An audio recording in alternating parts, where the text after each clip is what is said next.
Jeshi la Polisi mkoa wa Shinyanga limefanikiwa kukamata jumla ya watuhumiwa 78 kwa makosa mbalimbali.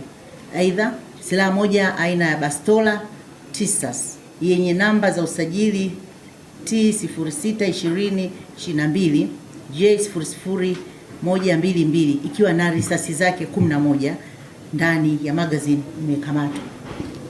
Silaha hiyo iliripotiwa kuibiwa katika tukio la wizi lililotokea Mei 10, 2026 katika mtaa wa Nyakato, wilaya Kahama, ambapo ilikuwa ikimilikiwa kihalali na Richard Mhabi mwenye umri wa miaka 38, mfanyabiashara na mkazi wa Nyakato, Kahama.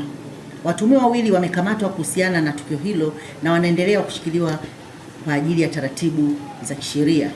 Jeshi la Polisi limefanikiwa kukamata jumla ya wahamiaji haramu 11 wakiwa wameingia nchini bila kibali katika maeneo mbalimbali mkoani Shinyanga. Wahamiaji hawa walikuwa kwenye maeneo tofauti. Kwa tunapata taarifa fiche, yani intelligence, zile taarifa za kiintelijensia kwamba kuna watu hatuwaelewi wako mahali fulani, hivyo tunawafuatilia. Sasa unapokamata mmoja ni warahisi na wenyewe wanataja na wenzao. Jeshi la Polisi mkoa wa Shinyanga linawashukuru wananchi wote kwa ushirikiano wao katika kupambana na uhalifu na kuchangia usalama wa mkoa wa Shinyanga. Pia linawakumbusha madereva wa vyombo vya moto kuzingatia sheria za usalama barabarani.